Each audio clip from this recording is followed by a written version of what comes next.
dipersembahkan oleh... Retorika itu penting menurut Anda? Substansi retorikanya, bukan retorikanya. Kalau retorika Pak Jokowi bagus, disenangi oleh orang banyak. Tapi substansinya apa? Gitu. Karena yang sama bisa dilakukan untuk petani, untuk nelayan, untuk pendidikan, daripada untuk beriklan selama bertahun-tahun. Kita tidak bagi-bagi kelas, tapi bagi-bagi tugas. Indonesia ini besar, Indonesia ini luas. Tidak bisa hanya diurus oleh satu partai. Teman-teman aja di media aja sudah ngomong kok berapa menteri itu bukan, udah jelas. Oh tidak, kalau misalnya Gerindra bisa berkuasa, Pak Prabowo Hatta dipilih, kita akan bagi peran. Apa prestasi dia yang bisa kita banggakan sebagai pemimpin publik? Ini Indonesia, bukan batalion. Beda dia pimpin pasukan dan beda dia pimpin rakyat sipil.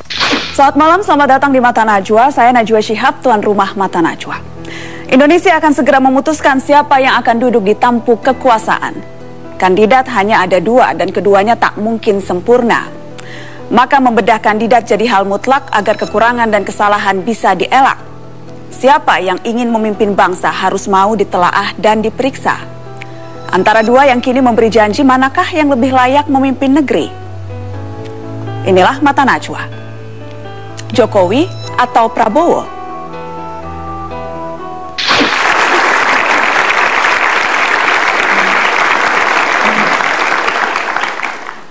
Ya, pemirsa, akhirnya setiap orang harus memilih atas pertimbangan rekam jejak, visi misi, barangkali juga untung rugi. Mengapa memilih Joko Widodo? Mengapa memilih Prabowo Subianto?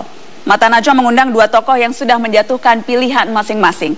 Muhammad Mahfud MD sebagai pendukung Prabowo dan Anies Baswedan yang menetapkan pilihan pada Joko Widodo. Selamat malam Pak Mahfud, selamat malam Mas Anies. Terima kasih sudah hadir di Mata Najwa. Saya mau ke Pak Mahfud dulu yang katanya 3 hari 3 malam galau, dilema, bahkan sempat menangis. Sebegitu sulitnya untuk Anda memilih Prabowo sampai harus menangis? Untuk memilihnya sih tidak sulit. Tetapi ketika harus menghadapi pilihan-pilihan dan tidak mampu menjelaskan secara langsung kepada setiap kawan saya yang berbeda pandangan, karena banyak yang menyambut baik dengan berbagai argumen, tapi banyak juga yang menyatakan jangan, Anda berisiko ke situ gitu. Saya 3 hari itu bertanya kepada teman-teman, kepada guru-guru saya semuanya, sampai pada akhirnya saya ini harus mengambil keputusan dalam situasi yang sudah komunikasi politik terjalin. Ketika Anda katakan resiko, apa resiko yang dimaksud? Resiko banyak, kalau pujian itu juga sangat banyak, tapi ejekan yang kadang-kala menyentuh martabat itu kan muncul juga. Kenapa Anda mau mendukung orang ini? Apakah Anda sudah begitu kalap dan sebagainya? Jadi memang prosesnya Anda akui sulit untuk menjatuhkan pilihan? Iya, sulit secara psikologis, bukan secara rasional. Gitu. Saya ingin ke Mas Anies. 3 hari 3 malam galau, meneteskan air mata. Bagi Anda seberapa sulit menjatuhkan pilihan pada Joko Widodo? Simple. Saya melihat masa yang dihadapi Indonesia, kemudian kira-kira pendekatan apa yang diperlukan, lalu tipe pemimpin seperti apa yang diperlukan. Dari sana kemudian sampai pada pilihan Pak Jokowi. Dan saya rasa tidak ada beban moral yang menimpa untuk memilih Pak Jokowi itu dan Pak JK, dan tidak banyak pertanyaan di situ. Yang beban moral maksudnya apakah memilih yang satunya ada beban moral? Paling tidak saya nggak mengalami tekanan moral apapun ketika saya memilih Pak Jokowi. Saya melihat memang Indonesia hari ini sesudah 15 tahun reformasi membutuhkan kebaruan. Karena sudah begitu banyak orang yang selama 15 tahun itu berada di dalam pemerintahan, dalam pimpinan partai politik, dalam suasana di mana rakyat membutuhkan perubahan, tetapi yang muncul justru orang-orang lama atau mereka yang sudah di dalam kuasa 15 tahun. Tapi kan Yusuf Kala juga tadi, kalau Anda katakan kebaruan, apa yang baru dari Yusuf Kala? Ya, jadi disinilah yang menarik. Pak Yusuf Kalla adalah orang yang pernah menjadi wakil presiden. Secara usia juga relatif tua. Tetapi Pak Yusuf Kalla selalu diasosiasikan dengan terobosan, pendekatan baru, pendekatan berbeda. Meskipun kalau hitungan usia, beliau tua. Dan di situ saya melihat pasangan ini lebih tepat untuk memimpin Indonesia ke depan. Oke, saya mau ke Pak Mahfud. Sulit untuk menepis anggapan bahwa Anda kecewa karena akhirnya tidak bisa menjadi pemain dalam pertarungan ini. Karenanya daripada tidak jadi apa-apa, lumayanlah jadi ketua tim sukses. Bagaimana Anda bisa menjelaskan pandangan-pandangan itu? Nah, itu salah satu yang menyebabkan saya agak lama memutuskan. Orang pasti akan mengatakan itu gitu. Saya memang kecewa kepada PKB, tetapi bukan itu alasannya saya pindah ke situ. Kecewanya kenapa? Begini, orang mengatakan saya ini menjadi calon PKB untuk calon wakil presiden. Tetapi sebenarnya tidak pernah itu sebenarnya. Misalnya PDIP menyebut punya 4 calon. Tidak pernah ada dokumen resmi bahwa saya itu calon dari PKB yang diajukan oleh ketua PKB. Tapi Caimin kan bolak-balik menyebut Makanya itu. dia bolak-balik menyebut, tapi sebenarnya tidak pernah. Karena dia mengatakan PKB mengusulkan sekalian nama. Tapi harapan itu kan sempat ada kan makanya, Pak? Iya, memberi harapan, mengusulkan sekalian nama Pak Mahfud. Tapi diam-diam dia bilang ke orang lain, ke mitra partai itu, tapi Pak Yusuf Kalla saja gitu loh. Sehingga meskipun saya resmi selalu disebut oleh orang PDIP ini calon-calonnya, PDIP pun tidak pernah menghubungi saya, Jokowi pun tidak. Jadi ini Anda kecewa pada Caimin sesungguhnya. Ini protes, suara protes Mahfud MD? Sebentar dulu. Oh iya, oke lah, sudah selesai nih. Saya sebenarnya Mohaimin tidak sungguh-sungguh. Sesudah itu saya ketemu dengan Mas Fadlison dan kawan-kawan. Disitulah saya mendengar kemudian bahwa, loh, Mohaimin itu juga menawarkan dirinya ke Prabowo. Ketika diminta oleh Prabowo tiketnya itu, tiket partai, yaudah bergabung dengan saya agar semuanya. Tidak ada Caimin, jadi saya tidak bisa mengkonfirmasikan hal itu, Pak Mahfud. Koordinasi ke anu aja nanti ke Fadlison. Saya harus konfirmasi langsung ke Caimin untuk itu. Dia, iya oke, tapi saya yang wapres gitu. Sehingga memang saya sengaja ditutup di sana, ditutup di sini, lalu diumumkan sebagai calon gitu. Bagaimana menurut Anda seperti itu? Nah, itulah sebabnya lalu saya berpikir, ya, ini orang tidak fair. Sehingga saya katakan ya sudah, nanti saya harus ambil sikap koreksi dia. Dan ini sikap koreksi Mahfud MD dengan menunjukkan saya akan mendukung lawannya siapapun yang didukung oleh Caimin. Iya, tetapi dengan melihat visi misinya dulu, karena visi misi karakter dan apa yang dijanjikan oleh Prabowo dan Jokowi itu tidak lebih jelek. Karena saya ingat Pak Mahfud, Anda pernah menyebut ada 2 pendekatan, saya mengutip kata-kata Anda, ada 2 pendekatan yang bisa dijadikan parameter untuk menilai seseorang layak atau tidak. Visi misi itu bisa saja dibuatkan orang lain, jadi jangan lihat visi misinya. Itulah sebabnya saya lebih percaya kepada Prabowo membuat visi misinya itu sendiri, karena dia menguasai. Ketika saya tanya visinya, diskusi tentang apa ke depan, hukum, saya berdiskusi tentang hukum dengan dia. Dia mengerti teori dan mengerti arahnya kemana. Tapi misalnya kalau ke Pak Jokowi, apa pernah ada yang berdiskusi tentang visinya? Saya akan tanya, kalau gitu ukuran parameter apa? Kalau tadi misalnya kata Pak Prabowo, kata Pak Mahfud, saya sudah mengasosiasikan Anda dengan jagoan Anda, Pak Mahfud. Kata Pak Mahfud, visi misi itu bisa dibuatkan, tetapi dia percaya visi misi Prabowo dibuat sendiri. Mas Anies, kriteria apa yang Anda gunakan untuk menentukan Jokowi pilihan Anda? Tantangan yang dihadapi Indonesia hari ini itu tantangan yang masih terlalu banyak sifatnya elementer. Partai apapun, pemimpin apapun yang dia harus selesaikan, pangan, kesehatan, pendidikan, infrastruktur, partai apapun. Jadi di sini agak berbeda dengan misalnya sebuah negara yang basicnya sudah beres. Lalu kemudian ada ekspresi ideologis itu di dalam visi, di dalam misi. Jadi tentu itu menjadi faktor yang perlu diperhatikan. Tapi saya melihat tidak semata-mata visi misi, tetapi saya melihat justru dengan tantangan yang ada sekarang, apakah kita mau menggunakan pendekatan yang itu terus. Menurut saya di situ faktor yang saya lihat penting. Tapi bagaimana Anda bisa yakin bahwa Jokowi juga tidak akan menggunakan pendekatan yang itu juga? Apa yang Anda telisik sehingga Anda percaya? Lihat dari apa yang dikerjakan selama ini, cara mengerjakannya selama ini. Dan kalau kita lihat Pak Prabowo dengan Pak Hatta misalnya, Kalau bicara teksnya saya rasa cukup bagus itu. Tetapi kalau lihat perjalanan selama ini, Pak JK dan Pak Jokowi di dalam posisi apapun selalu menggunakan pendekatan yang berbeda. Orang mungkin ada yang mengkritik pendekatan-pendekatannya, tapi faktanya tidak berubah bahwa itu pendekatan yang berbeda. Nah, saya melihat itu justru penting. Jadi saya merasa jadi visi misi boleh saja sama, kurang lebih sama dibuatkan orang atau buat sendiri, tetapi bagaimana menjalankan pendekatannya yang Anda percaya itu berbeda. Ya, saya rasa begini, visi dan misi itu tentu akan menjadi faktor penting. Dan seorang pemimpin bisa memiliki visi misi, tapi belum tentu penulisannya, penggarapannya itu selalu sendiri, belum tentu. Karena itu memang sebuah kerja kolektif. Saya melihat tidak menjadi masalah besar semata-mata soal statement misinya, tetapi justru lihat track recordnya, bagaimana pendekatannya selama ini, dan dari situ kemudian kita pilih. Oke, boleh dikasih tepuk tangan untuk dua tokoh ini. Nah, itu kan bergurau saja. Wah, Pak Mahfud tuh dapat jabatan lebih dari menteri, kan gitu. Dapat menteri apa? Wah, lebih dari sekedar tapi menteri. Tapi dengan kan Pak Ical juga lebih dari sekedar menteri. Kayaknya kalau bercanda nggak 2 kali deh, Pak. Kalau dengan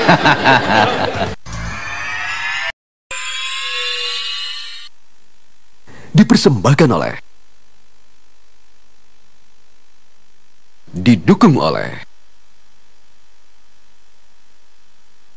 karena masing-masing sesungguhnya dari 2 orang yang berdiri di depan kita ini, adik-adik, bapak-bapak, ibu-ibu, adalah orang yang dulu sempat menyatakan siap menjadi calon presiden dan sekarang mendukung orang-orang yang telah resmi mendaftar sebagai calon presiden.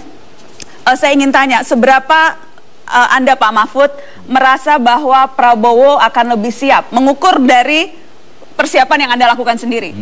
Seberapa Prabowo akan bisa lebih siap menjadi presiden dibandingkan Jokowi? Dan nanti pertanyaan yang sama kepada Mas Anies. Saya kira kalau dari sudut implementasi kebijakan dan mengontrol perjalanan bangsa ini secara terencana, saya kira Pak Jokowi lebih siap, Pak Prabowo lebih siap. Karena begini, kita lihat di setiap pidatonya itu berisi visi kenegaraan. Tapi kalau Anda dengar pidatonya Pak Jokowi, di mana dia pernah bicara Indonesia ke depan itu apa? Dia saja hanya mengatakan saya mau kerja. Udahlah itu nanti itu kan sudah ada yang ngurus. Saya akan kerja. Jadi Anda mengukur dari cara menyampaikan pandangan. Oh iya dong, penting. Retorika itu penting menurut Anda? Substansi retorikanya, bukan retorikanya. Kalau retorika Pak Jokowi bagus, disenangi oleh orang banyak. Tapi substansinya apa? Gitu. Mas Anies, seberapa Anda yakin Jokowi bisa lebih siap menjadi presiden dibandingkan dengan Prabowo? Ya, nomor satu saya ingin garis bawahi, kita tidak sedang mencari orang sempurna. Itu nomor satu. Dan pemilihan presiden ini bukan mencari orang sempurna untuk dijadikan presiden. Hari ini kenyataan politik menunjukkan kita punya 2 pasangan. Lalu di situ kemudian saya melihat 2 pasangan ini dalam konteks Indonesia. Jadi bukan melihat dua-duanya saja dalam ruang hampa, lalu dibandingkan satu sama lain dalam ruang hampa, tidak. Oke Mas, tapi kalau tadi Pak Mahfud MD mengatakan bahwa bagaimana cara menyampaikan substansi dari retorika, kalau Anda setuju tidak itu harus menjadi salah satu ukuran untuk menilai kesiapan? Oh ya, saya rasa kalau bicara kesiapan, tentu tentang visi, tentang misi, tentang rencana kerja. Jadi sekarang kenapa menjadi pertanyaan, termasuk pertanyaan kepada calon-calon yang sekarang ada, karena tidak ada proses itu. Yang kita lihat adalah Pak Jokowi sebagai gubernur, kemudian Pak Prabowo sebagai pembina partai yang selama ini memang kemana-mana pidatonya soal Indonesia. Karena Pak Prabowo memang sudah berikhtiar untuk jadi presiden bertahun-tahun lamanya. Rasanya iklannya sudah cukup panjang di media. Saya jadi sudah lebih hafal begitu ya? Satu, lebih hafal dan sudah jelas saya mau jadi presiden. Gitu. Bertahun-tahun kampanye, karena itu semua orang pernah mendengar apa yang dikatakan Prabowo. Kalau yang satu selama ini gubernur, dan selama gubernur ya menjalankan tugas sebagai gubernur. Baru sesudah dicalonkan dia mulai bicara tentang Indonesia. Waktu yang dimiliki untuk menjelaskan rencana jelas berbeda. Tapi juga buat saya malah menjadi menarik. Selama ini kita menyaksikan, jika orang menginginkan untuk menjadi sesuatu, maka lakukanlah untuk masyarakat. Lakukan kerja untuk masyarakat, bukan semata-mata menggunakan dana untuk berkampanye dengan nilai yang fantastis tentunya. Saya sendiri nggak pernah tanya itu. Baik, kira-kira gini saya bilang, kalau Anda ingin jadi pemimpin, lakukan sesuatu bagi rakyat. dana yang sama bisa dilakukan untuk petani, untuk nelayan, untuk pendidikan, daripada untuk beriklan selama bertahun-tahun. Republik ini membutuhkan. Baik. Jadi di situ kemudian kita membutuhkan justru orang yang bukan memburu kekuasaan. Berikan amanat itu justru pada orang yang tidak memburu amanat itu. Saya ingin tanya sesuatu yang personal kaitannya dengan dua tokoh ini. Pak Mahfud, saya waktu itu agak kaget ketika membaca headline Jawa Pos. Saya ingin tunjukkan juga ke pemirsa di rumah dan juga penonton di studio. Dijanjikan jabatan lebih dari menteri. Mahfud MD jadi ketua tim pemenangan Prabowo. Saya kagetnya dua hal, Pak. Pertama, saya bertanya-tanya apa sih yang lebih dari menteri? Terus yang kemudian kedua, kesannya ini seolah-olah memang akhirnya transaksional. Belum lagi yang ditawarkan jadi lebih dari menteri bukan hanya Pak Mahfud loh. Pak Ical juga katanya ditawarkan lebih dari menteri. Nggak ada jabatan lebih dari menteri itu. Yang mengatakan Anda loh Pak, ini kutipan kutipan Anda ada di halaman sebelumnya ada. Anda baca enggak itu? Enggak, bukan saya yang mengatakan, itu Mas Duki Baidawi mengatasnamakan saya. Di kutipan Jawa Pos disebutkan dia pokoknya jabatannya lebih dari menteri. Iya, makanya lebih dari menteri itu tidak ada jabatan lebih dari menteri. Jadi apa yang ditawarkan ke Anda? Oleh sebab itu tidak mungkin, karena jabatan menteri, karena di atas menteri itu tidak mungkin saya peroleh. Di atasnya itu kan wakil presiden dan presiden gitu. Maksud saya apa? Ada kesamaan visi. Jadi yang salah menawarkan itu siapa? Ada salah persepsi dari tim Anda untuk memahami apa Pak Prabowo yang salah menawarkan? Nah, itu kan bergurau saja. Wah, Pak Mahfud tuh dapat jabatan lebih dari menteri, kan gitu. Dapat menteri apa? Wah, lebih dari sekedar menteri. Tapi dengan kan Pak Ical juga lebih dari sekedar menteri. Kayaknya kalau bercanda nggak dua kali deh, Pak. Kalau dengan Nggak, begini, saya katakan kalau soal jabatan menteri yang terpokok hanya beginilah. Saya ini mewakili warga NU. Saya bilang, ada kekhawatiran sekarang di kalangan warga NU. Itu koalisinya Pak Prabowo itu nggak ada NU-nya. Gitu. Padahal NU itu punya kebanggaan selama ini terhadap Departemen Agama. Saya cuma bilang ada orang P3, masa P3 tidak NU? Iya, ya belum campuran tuh, campuran. Dimarahin Pak Ahmad Yani nanti, Pak. Antara NU Parmusi. Dan mungkin P3 pun tidak akan nyalonkan orang NU juga. Sehingga saya katakan, kalau nanti menang Pak, saya ngusulkan calon Menteri Agamanya. Bersama Pak Akil Sirot. Iya katanya. Yang lain-lain jabatan, oh itu bicarakan sudah menang, ini kan belum menang. Kalau sudah menang baru nanti. Saya tawarkan visi penegakan hukum. Lalu saya diskusi tentang hukum. Ternyata dia ngerti juga teori-teori hukum. Jadi Anda menitipkan pesan, bukan menitipkan orang? Bukan menitipkan orang. Bahwa itu nanti akan dengan sendirinya seperti tadi. Oh ya, berarti menitipkan orang juga Agama itu, Pak. Dan sebagainya. Iya. Dan itu. Dan jabatan ketua tim sukses itu kan bukan jabatan yang main-main, Pak Mahfud. Itu juga bagian dari pembicaraan mau mendukung asal dapat jabatan ketua tim sukses tidak? Mau mendukung asal jabatan ketua. Enggak, ketika ditemui justru pertama kali saya diminta jadi tim sukses itu. Langsung menjadi ketua? Iya, ini ada Pak Fadlizon. Bahkan begini, Pak Mahfud, di hati kami itu wakil presiden yang paling tepat Pak Mahfud, tapi tiketnya enggak pernah diberikan. Gitu. Sehingga kami ngambil yang punya tiket. Wah, ini bisa bahaya dan saya harus konfirmasi ke Pak Fadlizon nanti. Karena kalau dalam hatinya sesungguhnya mau Pak Mahfud bukan Hatta Rajasa, belum sudah pecah ini berarti. Ya enggak tahu, terserah, tanyakan nanti. Tolong ingatkan saya untuk menanyakan itu ke Pak Fadlizon. Tolong ingatkan saya untuk menanyakan itu. Tanyakan saja nanti, apa benar atau tidak. Baik, Mas Anies, kita juga ada surat yang kemudian Anda sebar ke tim turun tangan. Ada mengapa memilih, judulnya kurang lebih seperti itu. Pilpres, boleh disinilah saya merasa pasangan lebih sesuai, mereka berdua tidak sepenuhnya kombinasi kebaruan dan sebagainya. Tetapi yang menarik, Mas Anies, ketika kemudian Anda katakan, Anda sebutkan membantu orang baik. Ya. Apakah itu artinya kandidat lain tidak baik? Ya. Saya rasa dua-duanya sama-sama mencintai Indonesia.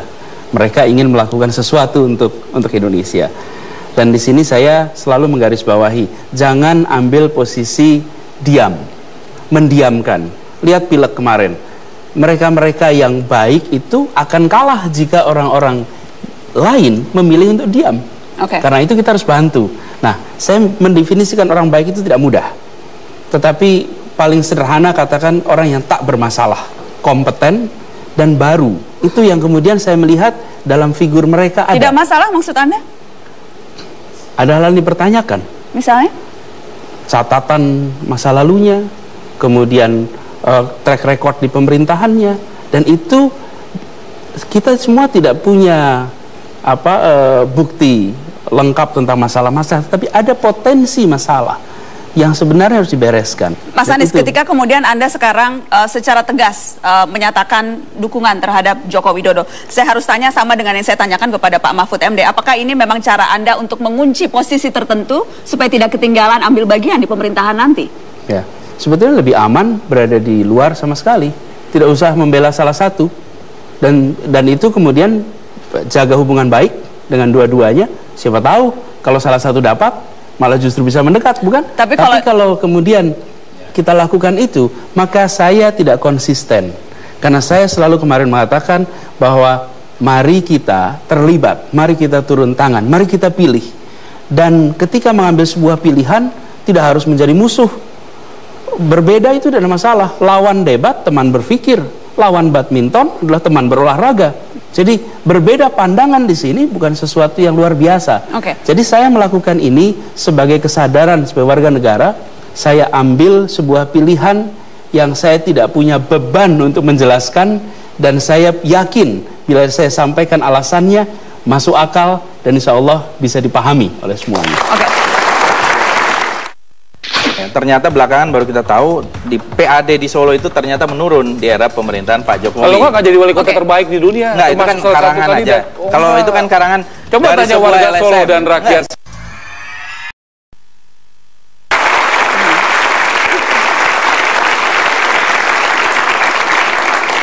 Jokowi atau Prabowo, itulah tema kita malam ini. Jadi mengapa harus memilih Jokowi? Mengapa pula ada yang mantap memilih Prabowo? Saya undang Ketua DPP PDI Perjuangan Marwarar Sirait dan Wakil Ketua Umum Partai Gerindra Fadlizon untuk berorasi. Kita beri tepuk tangan Bang Ara. Silakan Bang Ara yang memulai. Akan ada waktu 1 menit 60 detik Bang Ara. Tolong yakinkan kenapa orang harus memilih jagoan Anda, Jokowi. Nanti Bang Fadlizon juga akan diberikan waktu yang sama untuk meyakinkan mengapa harus memilih Prabowo. Bang Ara silakan menghadap ke penonton. Kita akan beri waktu 1 menit untuk bisa menyampaikan argumen-argumennya. Kita mulai dari sekarang, silakan Bang Ara. Ya, kenapa harus memilih Jokowi? Dari segi kepribadian, dia sederhana. Lihat apa yang dia pakai. Mulai dari sepatu, mulai dari celana, bajunya, semua sangat sederhana. Seperti yang dipakai juga oleh kebanyakan rakyat Indonesia yang masih berjuang mengatasi kemiskinan yang dialami. Kita lihat juga kepribadian dia yang lain.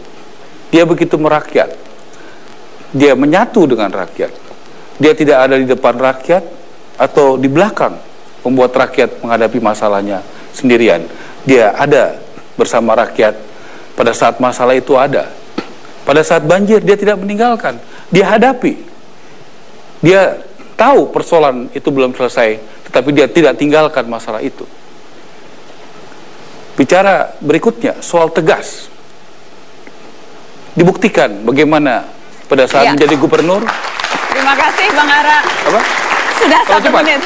Sudah 1 menit, nanti bisa diteruskan, tetapi yang jelas sudah kita dengar. Boleh tepuk tangan sekali lagi untuk Marwarar Sirait. Silakan Bang Ara bergabung. Saatnya saya minta Wakil Ketua Umum Partai Gerindra juga berorasi, waktunya juga sama 60 detik. Mengapa memilih Prabowo? Silakan, Bang Fadli. Terima kasih Najwa. Assalamualaikum warahmatullahi wabarakatuh. Selamat malam Bapak-bapak dan Ibu-ibu. Kenapa memilih Prabowo Subianto? Pak Prabowo Subianto adalah seorang pemimpin yang kita butuhkan pada zaman ini. Setiap zaman membutuhkan seorang pemimpin yang sesuai dengan zamannya. Kita membutuhkan pemimpin yang jujur, pemimpin yang berani, pemimpin yang cerdas, pemimpin yang mau melayani kebutuhan-kebutuhan masyarakat. Kejujuran itu sangat penting. Jangan sampai kita memilih pemimpin yang hanya dibalut oleh pencitraan, ingkar janji, dan sebagainya. Kita butuh pemimpin yang berani. Berani di dalam mengatakan yang benar itu benar, yang salah itu salah. Kita butuh pemimpin yang cerdas, karena kita banyak masalah yang harus kita selesaikan. Dan kita butuh pemimpin yang mau melayani masyarakat, karena pemimpin itu bukan untuk dilayani, tapi melayani masyarakat. Oleh karena itu, Prabowo Subianto dan Hatta Rajasa adalah pemimpin yang kita butuhkan pada hari ini. Terima kasih. Terima kasih. Bang Fadlizon, silakan bergabung. Dua-duanya meyakinkan. Mengapa Prabowo, mengapa Jokowi? Saya ingin minta komentar Bang Ara dan kemudian nanti Bang Fadli bisa mengomentari. Apa tanggapan Anda soal seberapa Anda teryakinkan oleh Fadlizon ketika tadi bilang jujur, berani, cerdas, tidak pencitraan, tidak ingkar janji? Begini, tentunya kalau posisi Mas Fadli dan saya sudah punya posisi yang tentu meyakini akan mendukung apa yang kita yakini dengan calon presiden kita masing-masing tentunya. Mas Jokowi tadi saya lanjutkan, dia berproses. Pemimpin itu bagaimana dia jadi wali kota. Pada saat dia jadi wali kota, dia melakukan pelayanan publik. Ya, bagaimana pelayanan publik, pendidikan, kesehatan, bagaimana orang membuat KTP dengan lebih cepat, bagaimana Solo ya bukan diakui saja oleh warga Solo tetapi oleh Indonesia dan juga internasional begitu banyak. Bahkan dia menjadi wali kota termasuk yang terbaik di dunia. Pada saat dia menjadi gubernur, 2 tahun ini begitu banyak perubahan. Makanya Mas Fadlion juga mau mendukung kan menjadi gubernur. Kan begitu, kalau rekornya nggak bagus di Solo nggak mungkin didukung. Nah, jadi jelas menjadi gubernur dia juga melakukan perubahan. Ada bagaimana kartu Jakarta Pintar, kartu Jakarta Sehat. Bang Fadli? Saya kira betul. Kita tidak ingin pemimpin yang ambisius. Apa ciri-ciri pemimpin ambisius itu? Dia belum menyelesaikan tugasnya, tetapi kemudian mau tugas yang lain. Ya kan? Dan itu yang saya kira sedang dihadapi. Kalau misalnya janjinya 5 tahun, ya 5 tahun diselesaikan. Itu artinya tidak ambisius. Mendukung juga, belum selesai 5 tahun, kita melihat didukung. Karena sudah 2 kali, waktu sekali ya. Kalau mendukung tidak ambisius kan begitu. Kalau berlawanan dikatakan ambisius. Jadi nggak konsisten juga gitu. Belum, artinya biar selesai dulu. Silakan Bang Fadli. Nah, kalau kita lihat, ya kami mendukung. Dengan waktu itu komitmen akan 5 tahun. Kan?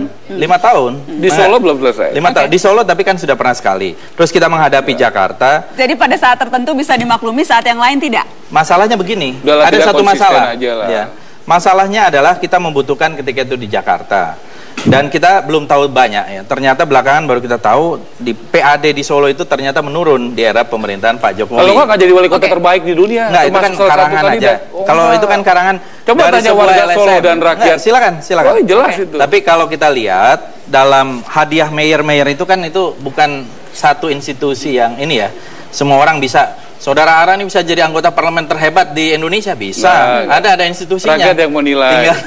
Nah, justru itu. Jadi kalau kita lihat, kalau tadi dikatakan ambisius, ya ambisius itu. Kalau misalnya kita menggunakan 3 kriteria untuk menentukan pemimpin, rekam jejak termasuk rekam jejak kepemimpinan yang tadi Anda sebutkan, karakter personal, kemudian visi misi. Karena saya tahu Anda berdua adalah orang yang dekat dan mengenal secara dekat. 2 sosok ini, Anda dekat dengan Pak Jokowi, Anda dekat dengan Pak Prabowo. Saya dekat juga dengan Pak Jokowi. Dekat juga, berarti Anda bisa menggambarkan karakter personalnya untuk orang-orang yang hanya bisa melihat dari layar kaca. Kalau menurut saya Pak Prabowo itu karakter apa adanya, ya. Kalau dilihat dari backgroundnya, dia adalah latar belakang militer, ada ketegasan dan disiplin. Pak Prabowo selalu mengatakan, bedanya tentara dengan gerombolan itu disiplin. Sehingga kedisiplinan itu menjadi satu faktor yang penting. Nah ini kemudian yang sering ditangkap oleh orang lain misalnya seolah-olah misalnya ada emosional. Tidak, ini bukan emosional dan temperamen, ini masalah gaya.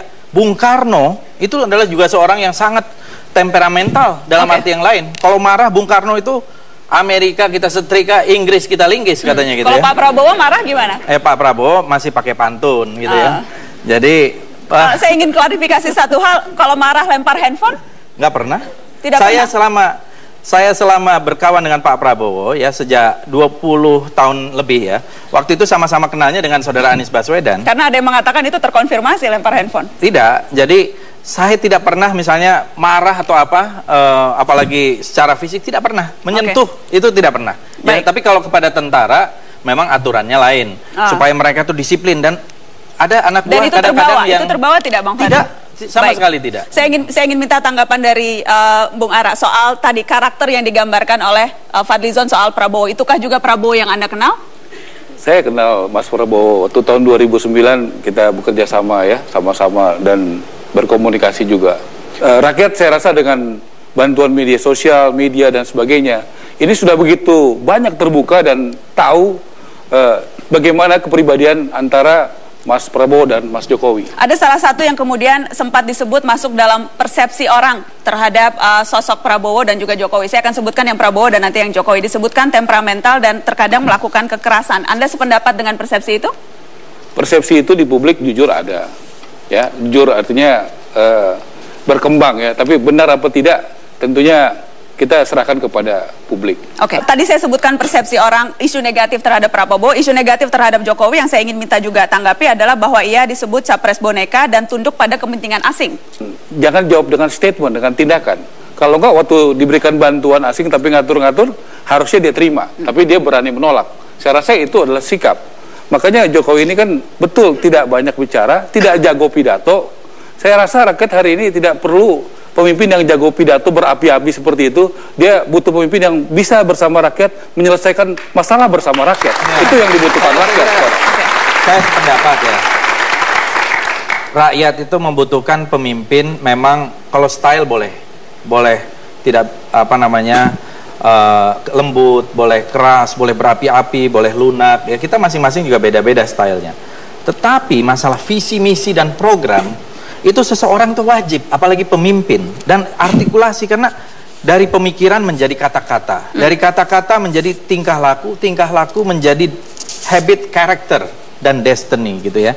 Jadi kalau kita lihat, tidak mungkin seorang pemimpin itu tidak mempunyai pikiran. Nah pikirannya ini apa? Ya memang kemarin ada tulisan misalnya ya, tetapi apakah betul itu visinya Pak Jokowi? Karena ada juga yang menyatakan itu mungkin bukan pemikiran beliau gitu ya.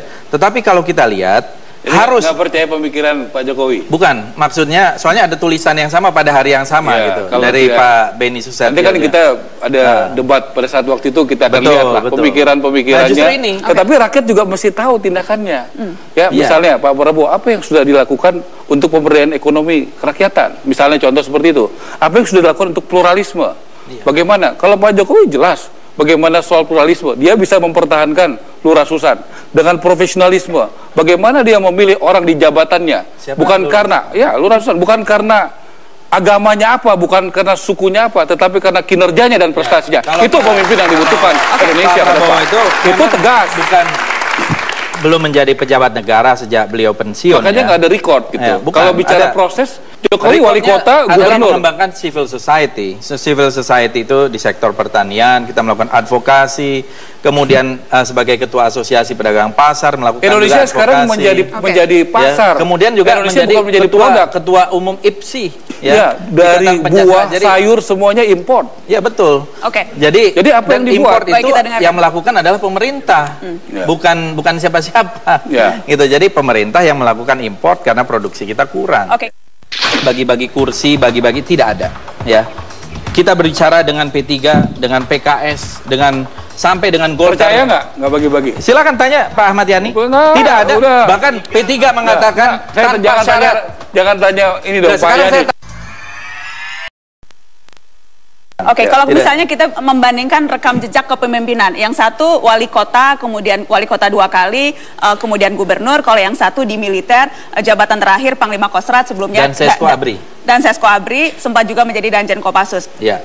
Apakah ini apple to apple, dan kalau memang tidak apple to apple, bagaimana meyakinkan bahwa pengalaman yang di militer akan jauh lebih berguna ketika menjadi presiden dibandingkan dengan pengalaman mengelola birokrasi dan sipil? Ya. Jokowi menjadi wali kota, dia bekerja sama dengan Kodim, yang teman-teman dari TNI, Kapolres yang kepolisian, Kajari yang kejaksaan, pengadilan negeri, itulah namanya musbidah.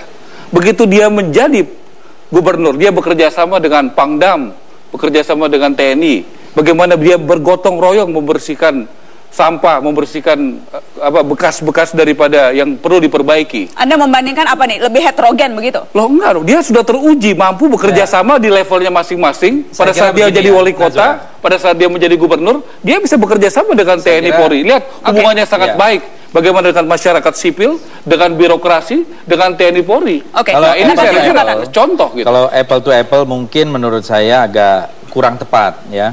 Tetapi masing-masing pasti punya perjalanan sendiri-sendiri. Karena untuk menjadi seorang pemimpin bisa dari berbagai macam jalan. Nah, mengenai Pak Prabowo sendiri, waktu di militer, concernnya terhadap misalnya pertanian sudah ada. Pernah waktu itu Kostrad diperintahkan untuk menanam jagung, apalagi di masa krisis ya. Jadi karena diperintahkan bukan karena kesadaran? Karena kesadaran, inisiatif waktu itu. Baik, Bang Ara, ada tanggapan khusus? Begini, sangat dibutuhkan pemilu yang sangat berkualitas, jujur dan adil. Ya, jujur dan adil. Dalam berbagai survei terakhir saja SMRC itu masih di atas Jokowi 12% sampai 15% di atas Mas Prabowo. Bulan lalu itu. Ya, dan saya yakin bulan depan akan tambah besar lagi gitu. Pasti itu akan tambah besar lagi. Apalagi kalau Pak JK dihadapkan dengan Pak Hatta, saya yakin pasti Pak JK surveinya lebih tinggi daripada kalau mengenai survei. Nah, jadi saya selesaikan ya. Bisa diutak-atik saya kira. Ya, pada saat dia belum beriklan maksimal, pada saat sudah menghadapi begitu banyak black campaign, kan begitu. Fadli kalau surveinya nggak bagus dia bilang dikotak-atik, kalau bagus dia bilang bersyukur kan gitu.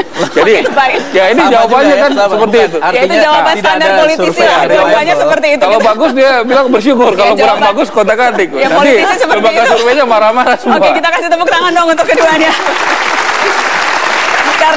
Karena tadi Anda menyebut Pak Hatta Rajasa, saya jadi teringat. Nah, saya yakin karena kita juga survei terus kalau data. Ya, kenapa pasangan ini ditakutkan sekali? Begini. Bang Jokowi, saya teringat tadi yang Pak Mahfud MD bilang ada pengakuan bahwa sesungguhnya Gerindra itu lebih maunya sama Pak Mahfud MD dibanding Pak Hatta Rajasa. Jawab dong, jangan saya yang jawab. Makanya saya ingin menanyakan ke Pak Fadli, apakah benar sempat terlontar? Tadi kan Pak Mahfud firm sekali, sempat terlontar ke Mahfud MD. Jadi begini, lebih maunya kalau itu waktu itu sebelum kita misalnya itu dicalonkan oleh saudara Muhaimin dan disebutkan itu mungkin lain cerita, ya kan? Perbincangan itu ketika sedang menawarkan Pak Mahfud MD menjadi ketua tim sukses. Oh bukan, itu sebelum jauh.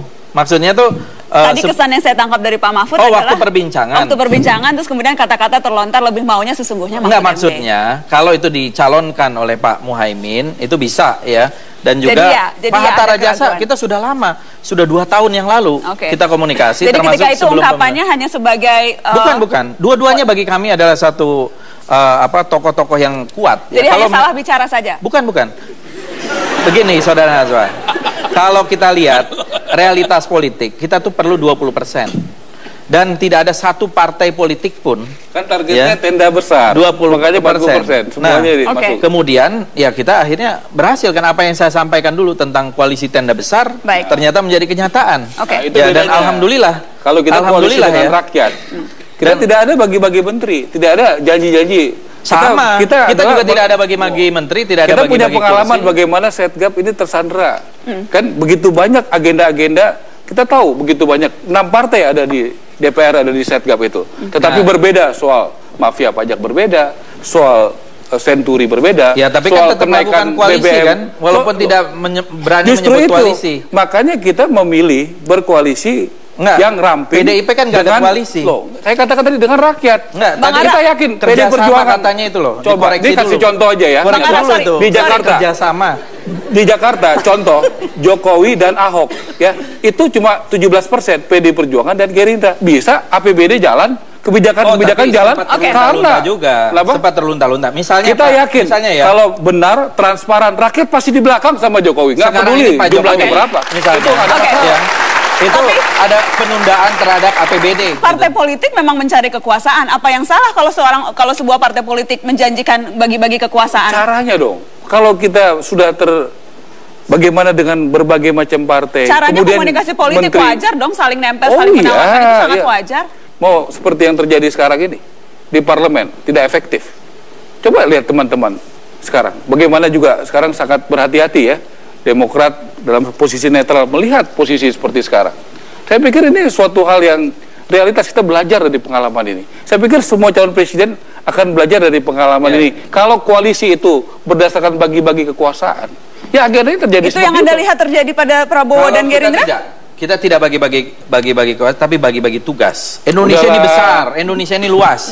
Tidak bisa hanya diurus oleh satu partai. Teman-teman aja di media aja sudah ngomong kok berapa menteri itu kan udah jelas. Oh tidak, kalau misalnya Gerindra bisa berkuasa, Pak Prabowo Hatta dipilih, kita akan bagi peran, kita bagi kekuatan, kita bagi. Jadi bukan bagi-bagi kursi. Tadi dipertanyakan adalah bagaimana bisa meyakinkan bahwa tidak terjadi transaksi koalisi. Ketika yang tampak adalah Golkar 11 menteri, Perdana Menteri, dijanjikan lebih dari menteri, itu yang tampak di permukaan. Bagaimana meyakinkan tidak dagang sapi? Tidak pernah secara resmi atau mengatakan bagi-bagi kursi, bagi-bagi, tidak ada. Ya.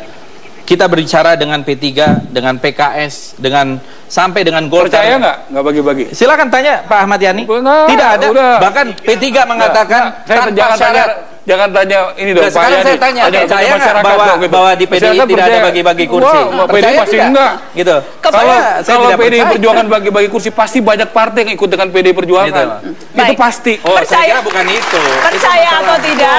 Percaya atau tidak? Kalau kita memilih bagi-bagi kursi, pasti banyak yang ikut PDI Perjuangan. Percaya atau tidak? Nanti Jokowi Pilpres surveinya paling tinggi, JK paling tinggi, digabung. Waduh, bagi-bagi lagi. Tapi kita tidak melakukan itu. Nah, itulah rakyat yang menilai. Rakyat yang menilai pada 9 Juli nanti. Pada 9 Juli rakyat yang menilai. Tepuk tangan. Bagaimana menghidupkan lahan-lahan tidur kita yang tidak bermanfaat itu pada waktu dia mungkin dia bangkitkan itu menjadi pada akhirnya dia berhenti dipecat. Ya, Jokowi belum pernah dipecat.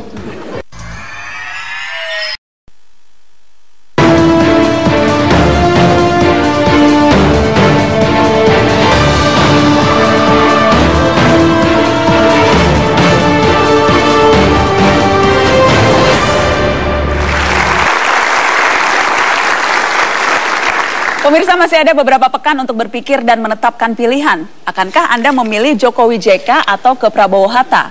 Sebagai salah satu referensi, saya beri kesempatan 2 orang untuk berorasi. Giliran politikus dari P3, Ahmad Yani, yang akan berorasi. Kita berikan sambutan. Majelis Pakar DPP P3. Bang Ahmad Yani, Anda punya waktu seperti yang tadi sebelumnya, 60 detik. Silakan, Bang Ahmad Yani.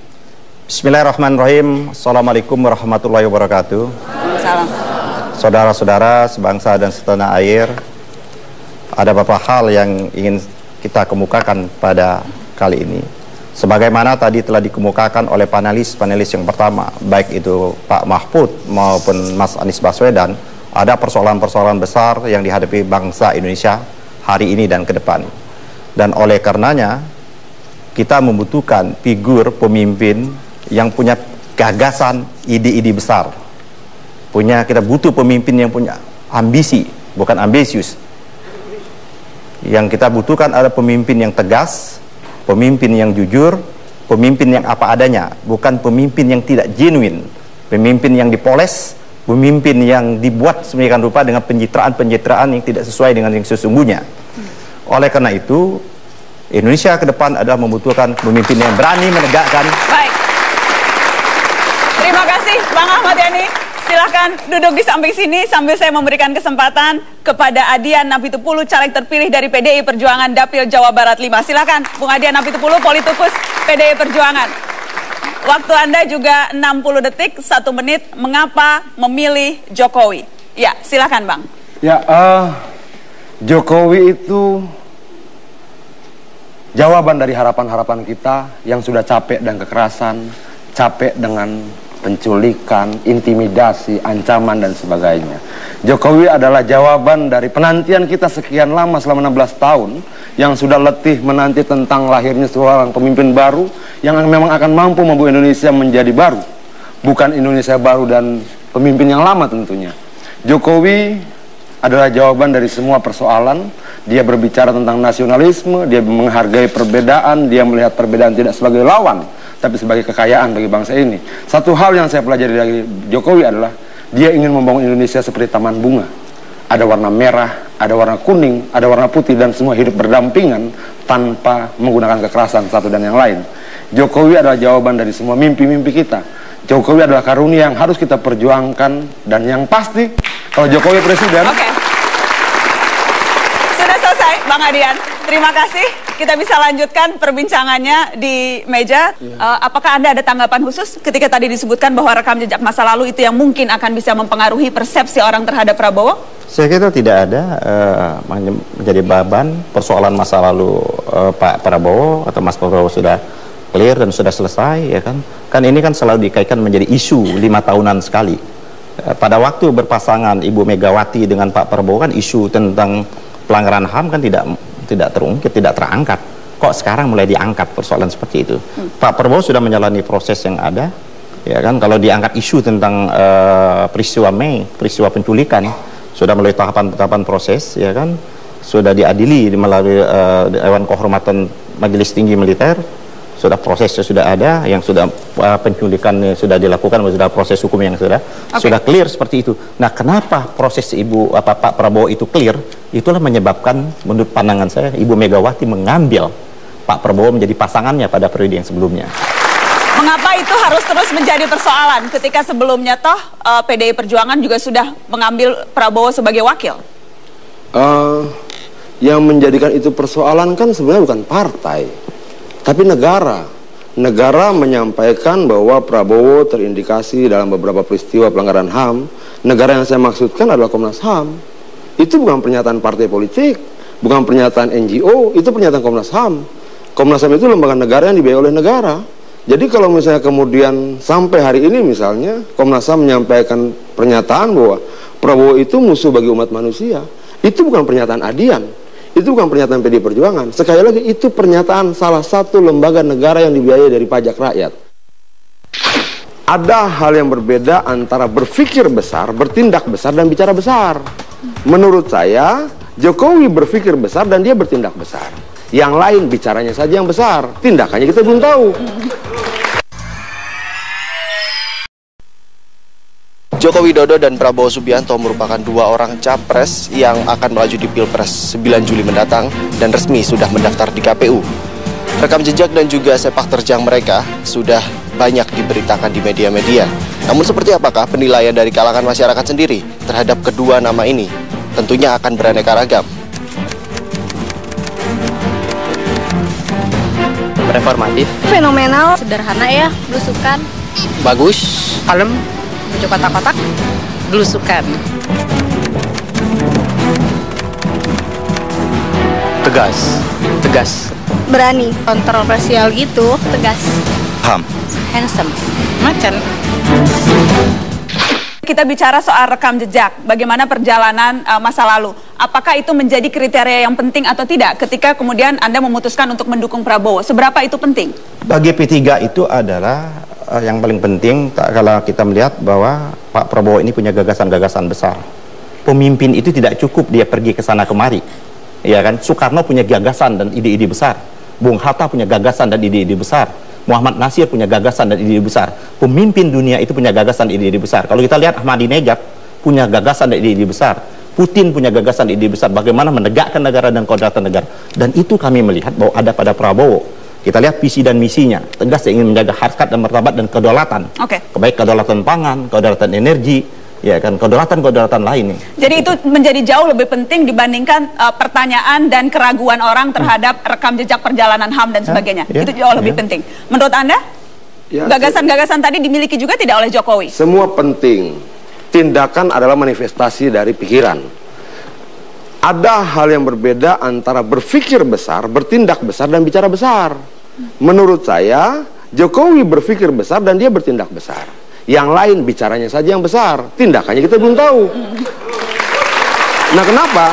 Contohnya misalnya begini, di Solo Jokowi pemilihan pertama, pemilihan kedua dia di Solo, dia dipilih 90% rakyat Solo, 90% lebih rakyat Solo. Artinya rakyat melihat hasil karyanya. Nah, Prabowo apa karyanya? Yang saya tahu misalnya, ya nanti saya bilang karya-karya yang kembali lagi pada pelanggaran-pelanggaran, ada yang marah. Kan seperti itu. Tapi karya dia membangun satu kota. Apa? Karya Jokowi sudah teruji, dia bangun Solo. Dia pindah ke Jakarta, terpilih. Dia lakukan beberapa kerja besar. Contohnya misalnya, kemarin ketika Jokowi belum menjadi gubernur, Jakarta sangat macet. Saat sekarang masih macet, Bang Adian. Tingkat kemacetan sudah berubah dari 12 km per jam jadi 19 km per jam. Artinya ada perubahan. Maksud saya kita bicara berdasarkan data. Jangan berdasarkan emosi. Memang ciri-ciri orang mau kalah emosi, tidak apa-apa. Baik.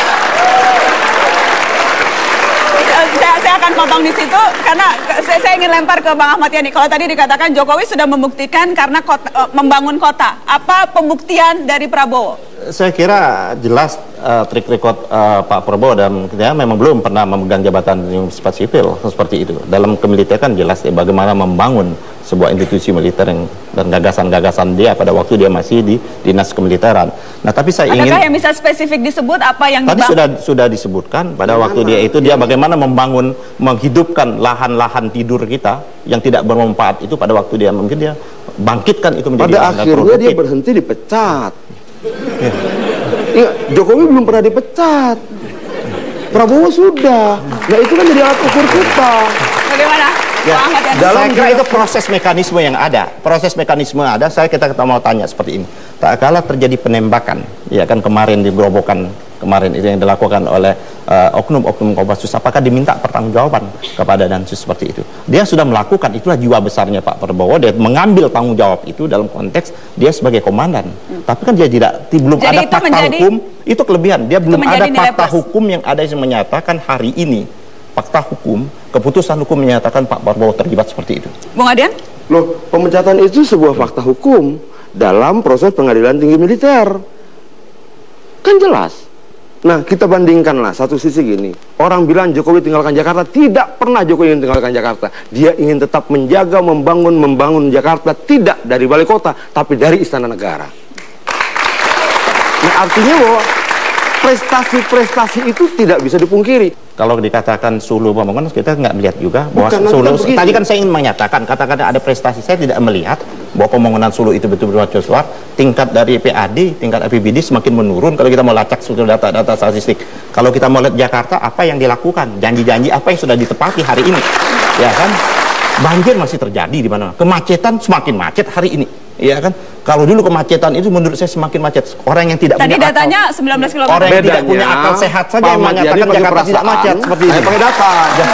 Jadi orang yang tidak berakal sehat saja yang menyatakan Jakarta tidak macet pada hari ini. Anda pakai perasaan, saya pakai data. Itu bedanya kita. Mana datanya? Angka-angkanya mana? Bukan gini loh. Jangan Anda mengkritik tanpa data. Yang akan jadi persoalan bagi saya begini. Ketika Prabowo menang nanti, dia menjadi panglima tertinggi Angkatan Bersenjata Darat, Laut, dan Udara. Lalu dia akan melantik sekian banyak jenderal. Repotnya, yang jenderal-jenderal dilantik itu dilantik oleh tentara yang pernah dipecat. Nah, ini akan jadi persoalan berikutnya. Dan itu harus dijawab oleh Anda. Bagaimana? Saya kira bicara masa lalu, ya kan? Betul. Tapi bahwa itu, kalau tadi analoginya itu melantik orang yang melantik itu problem tidak? Tidak problem. Tidak problem. Ya, Kenapa tidak problem? Tidak problem. Itu ada proses yang lalu yang sudah dia lalui. Adalah proses yang sekarang. Sekarang ini bagaimana yang kita butuhkan itu pemimpin punya gagasan besar, pemimpin punya ide-ide besar, dia mampu. Tapi bukan pemimpin hanya cukup dengan pencitraan. Lo orang ketemu rakyat kok pencitraan itu naik kuda, itu pencitraan. Ketemu rakyat naik helikopter, itu pencitraan. Loh, kalau dia pakai kemeja apa adanya, sepatu apa adanya, itu keberpihakan, bukan pencitraan. Keberpihakan pada rakyat yang dia tahu sebagian besar masih hidup dalam kemiskinan. Terus Prabowo apa prestasinya? Apa prestasi dia yang bisa kita banggakan sebagai pemimpin publik? Ini Indonesia, bukan batalion. Beda dia pimpin pasukan dan beda dia pimpin rakyat sipil. Oke, mungkin beberapa karya dia di pemerintahan bagus, walaupun berakhir buruk dalam pemecatan. Nah, lalu karya dia bagi rakyat sipil apa? Memangnya sama memberikan perintah dan instruksi pada prajurit dan memberikan perintah dan instruksi pada rakyat sipil? Beda. Nah, dia belum pernah memimpin institusi sipil seperti yang pernah dilakukan oleh Jokowi. Lalu apa harapan kita? Oleh karena itu, beri kesempatan dia untuk memimpin kali ini. Ya kan, dengan gagasan-gagasannya. Maksudnya buat uji coba, bukan gagasan, bukan dia memberikan gagasan, ya kan? Dia bagaimana ingin membangun yang namanya kedaulatan di bidang pangan. Bagaimana? Dia bahkan mau bangun dengan kedaulatan energi, itu ide dan gagasannya Prabowo, tidak ide yang berdasarkan masukan di berbagai macam. Dia diskusikan bagaimana proses penegakan hukum, itu genuine ide. Bagaimana pemimpin besar itu dengan ide dan gagasan besar. Saya pikir dia memberikan harapan pada banyak kaum perempuan ya. Karena dia butuh ibu negara tentunya. Bagaimana kemudian visi misi dan juga agenda kerja khusus untuk pemberantasan korupsi? Kita akan lihat sama-sama sekilas visi misinya dan kita akan bahas khusus itu, pemberantasan korupsi. Komitmennya sama-sama punya komitmen akan memprioritaskan pemberantasan korupsi, konsisten, terpercaya.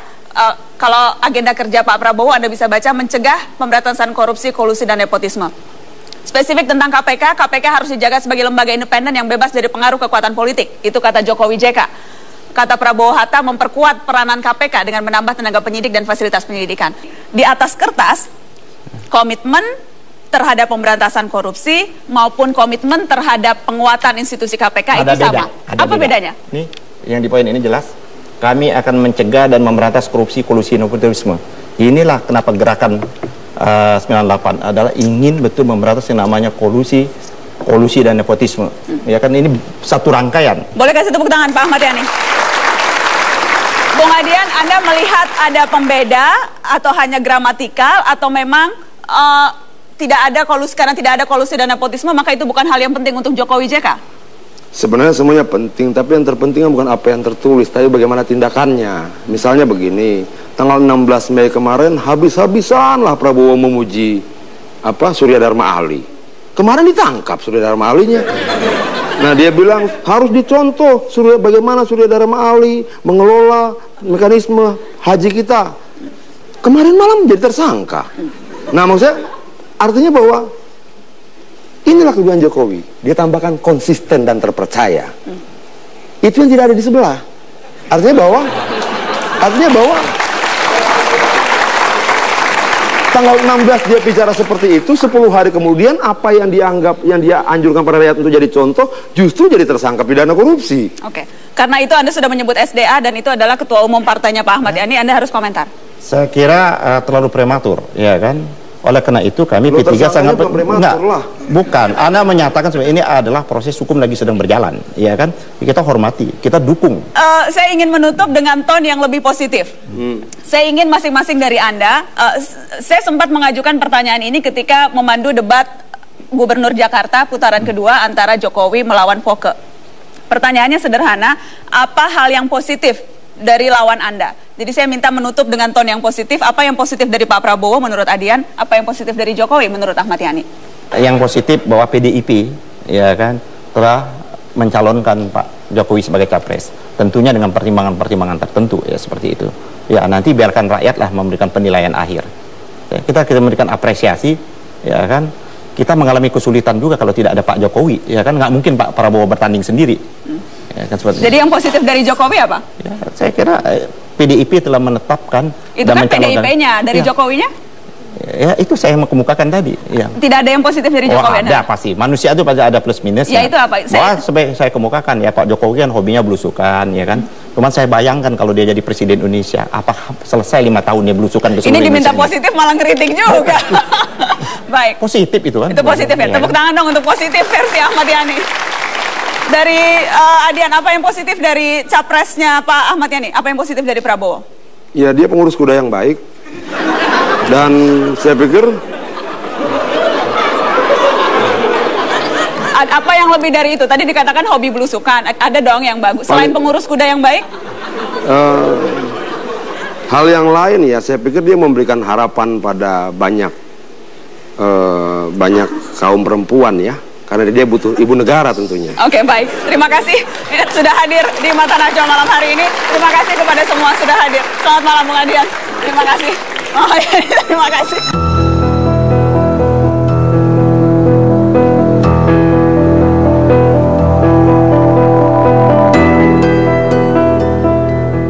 Presiden jabatan sangat istimewa karena bisa tentukan hajat hidup kita semua.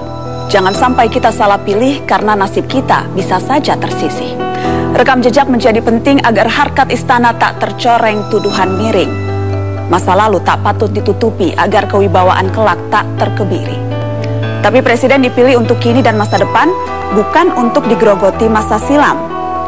Segala rencana harus diukur dan terukur agar tidak menjadi mimpi yang kabur. Presiden memang hanya manusia, tak luput dari segala kurang dan alpa. Boleh saja kekurangannya ditoleransi, tapi sikap kritis tidak boleh berhenti. Jadi mari menguji mereka yang sedang unjuk diri, karena memilih tak seperti sedang berjudi.